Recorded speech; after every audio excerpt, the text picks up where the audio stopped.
Today I will be doing a video on Evil Boy. A couple visit an orphanage 3 years after their kid dies and adopt a feral child who resembles their son. I just want to point out a few things that happened that popped into my head while watching. Number one, I really appreciate that a movie finally has someone waking up from a nightmare like a normal person. I'm so sick of seeing characters wake up in the middle of the night and sit up right away, gasping for air and being overly dramatic. That is not how people wake up. Number two, why would you leave your cat unsupervised with a feral kid around the home and think that's a good idea? Like, this kid has violent tendencies. Why would you leave any animal near him? Number three, why not just get a DNA test if one or both parents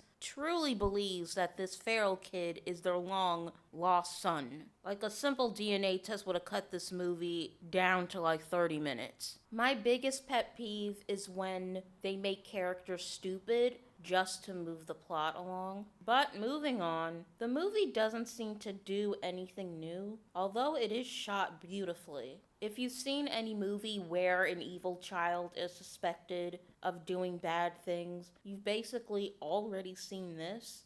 Even the title is generic. It does the mother is loving and obsessed with the child, and the father is very hesitant. Then later on, the mother is cold towards the child, and the father is very loving and treats the mother like she's paranoid. It's so cliche. It's like good cop, bad cop.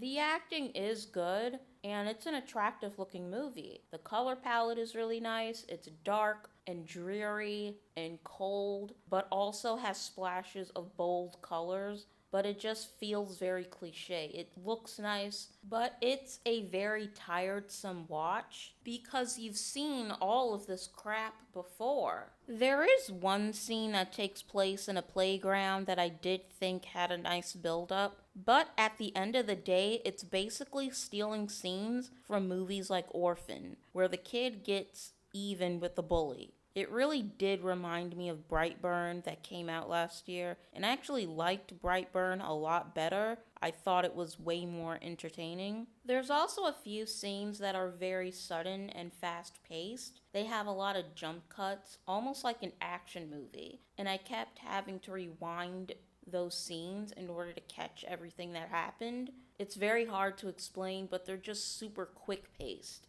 It's almost like two different people were directing it and trying to do something unique by making it look like an action movie. But like I said before, it's hard to put into words unless you've actually seen it yourself. Two things that I will give the movie credit for.